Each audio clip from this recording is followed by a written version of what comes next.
Donc bonjour Anne-Laure, Bonjour. bienvenue sur la chaîne donc Active Zen. Je suis ravi de t'accueillir donc sur notre chaîne car j'ai envie de faire découvrir à nos abonnés tes caractéristiques. Voilà, puisque je crois savoir que tu es une musicienne, est-ce qu'on peut dire ça, thérapeute, surtout une guérisseuse. Guérisseuse. Voilà, c'est plutôt le terme que tu préfères. Et que tu utilises pour ce faire donc un instrument qui est une harpe de cristal. Exactement. Voilà. Donc, pour que nos internautes puissent découvrir qui tu es et ton art, je vais te laisser le soin de te présenter et je te poserai peut-être 2-3 petites questions dans l'interview. Oui, très bien. Eh bien, donc, Anne-Laure, je suis actuellement donc, à Paris. Je voyage de par la Suisse et bientôt de par le monde pour partager en fait cette harpe de cristal et tout ce qu'elle peut apporter en fait.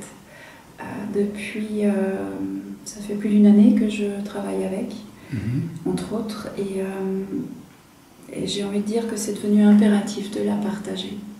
Depuis ce début d'année, là, il y a vraiment un besoin qui se fait sentir en fait, et je sens qu'il est temps. Chose avant de pratiquer la harpe de cristal, est-ce que tu pratiquais d'autres instruments? Alors je pratique.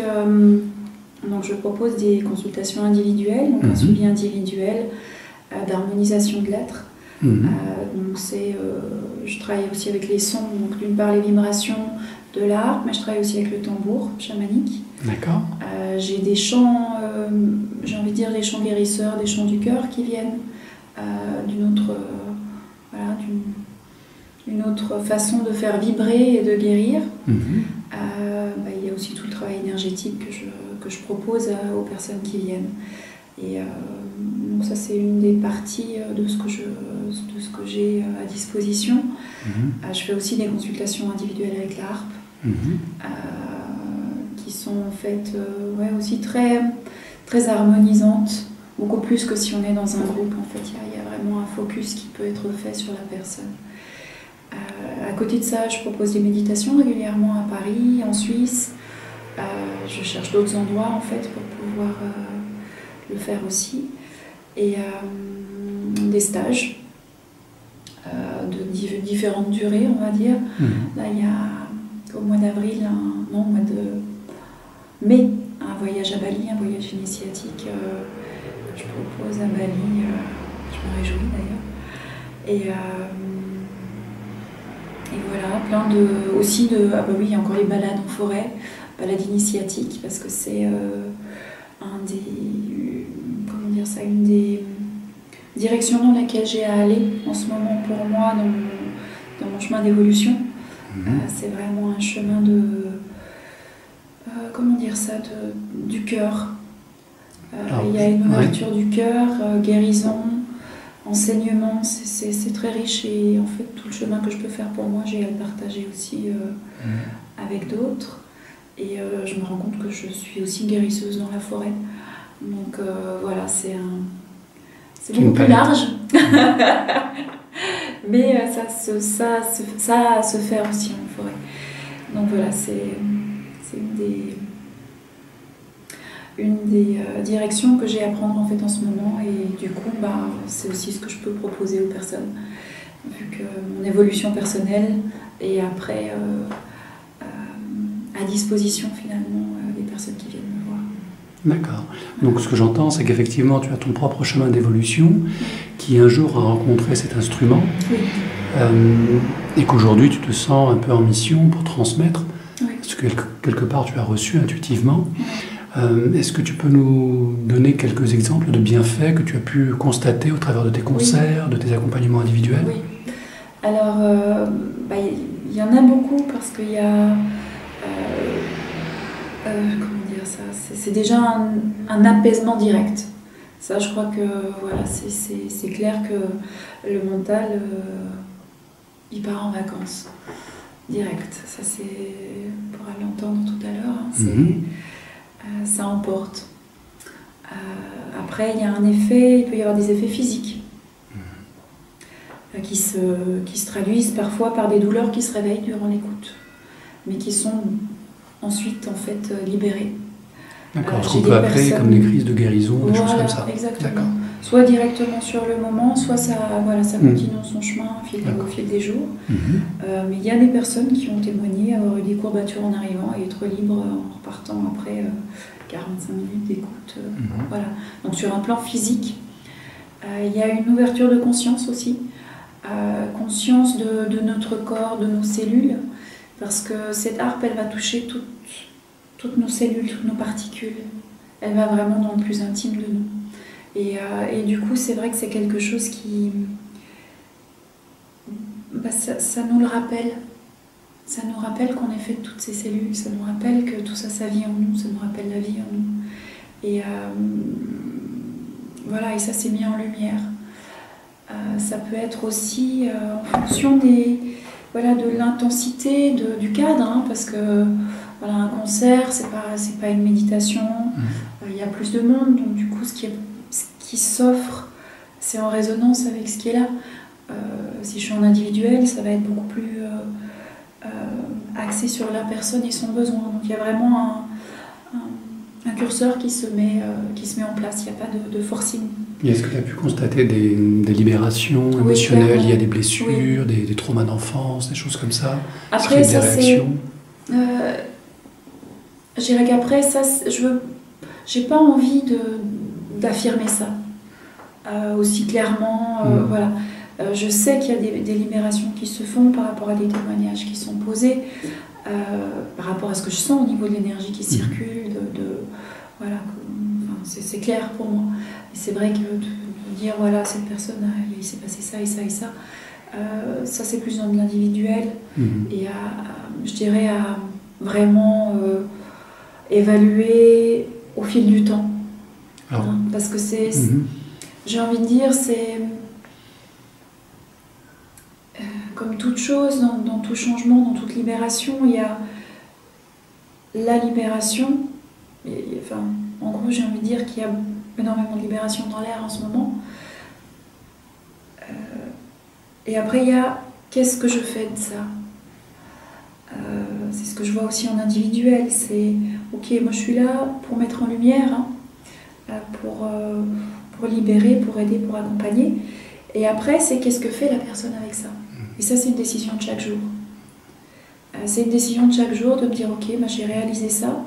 Ok, c'est libéré, mais je fais quoi? Je retourne dedans ou je fais autre chose? Et le faire autre chose, être autre chose, ça peut se faire naturellement, parce que peut-être que toutes nos couches l'ont entendu, que l'inconscient, subconscient l'ont entendu et c'est intégré, ça arrive. Et parfois, il y a des actes à poser, qui sont posés à travers des rituels ou à des actes concrets. Ok, ben voilà, ça je sais que c'était comme ça, je fais le choix d'aller dans une autre direction.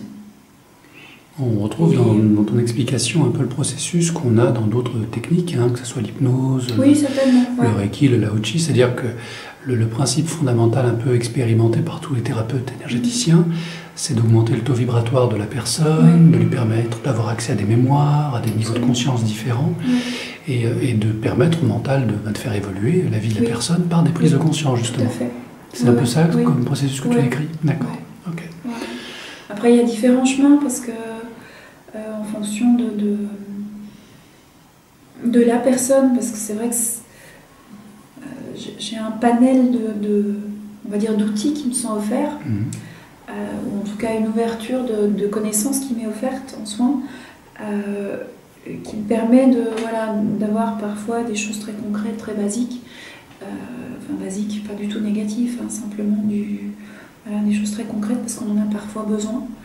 Je me retrouve des fois à poser des histoires de comportement alimentaire ou d'activité physique ou des choses du quotidien. Et parfois, c'est effectivement des canalisations, c'est des choses très, entre guillemets, loin de notre réalité de tous les jours, mais que cette personne a besoin d'entendre. Donc après, ça vient vraiment se caler à ça. Et dans les différents outils que j'ai, typique, la harpe peut apporter quelque chose en réception, il se passe quelque chose, parfois j'ai plus de mots qui viennent, donc je peux guider, parfois il n'y a pas du tout de mots. Et j'ai des méditations aussi qui travaillent avec l'hypnose, on travaille avec le corps, où là on va reprogrammer l'inconscient. Donc voilà, il y a plein de choses. Oui, ça a l'air très riche, effectivement. Ouais. Pour la partie accès aux audios que tu proposes, je crois que tu as un site internet. Est-ce que c'est un des moyens d'accéder à l'information et éventuellement d'acheter les CD? Oui, tout à fait. Donc les CD sont mis à disposition en ligne.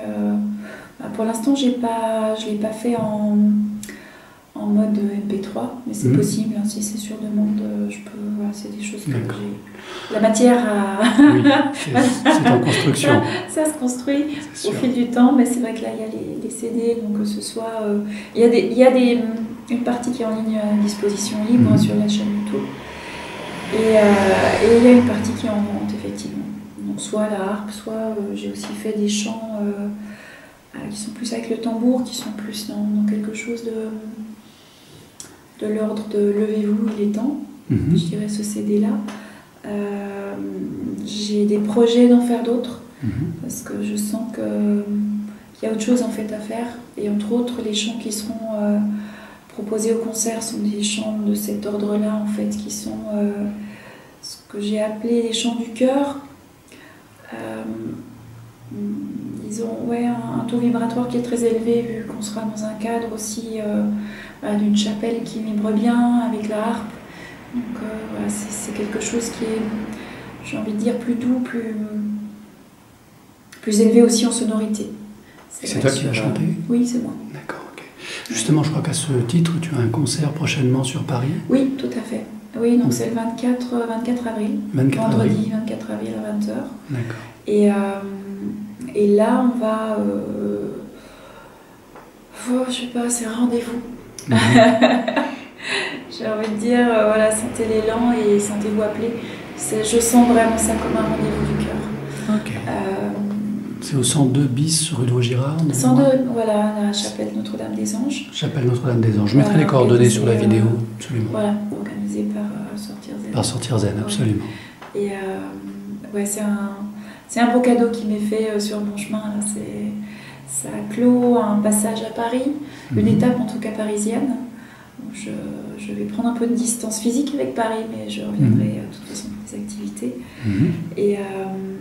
Et là, c'est un concert avec la harpe et les chants.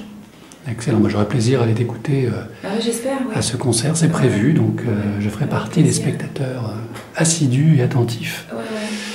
Ok, alors bien évidemment, donc, avant de passer à la démonstration pour nos abonnés, est-ce que tu vois un point important à ajouter qui pourrait les éclairer sur cette démarche? Parce que on aime bien mettre des étiquettes et des mots sur des activités, des techniques. Alors, j'aimerais pas mettre le mot de musicothérapie, mais est-ce que toi, tu aurais ta propre définition de cet élan qui t'a amené depuis quelques années maintenant à utiliser cet instrument et tout ton cœur pour accompagner les gens? C'est un appel du cœur. Voilà. Je pense que tout est dit. D'accord. Donc la sincérité, l'appel du cœur fait le travail.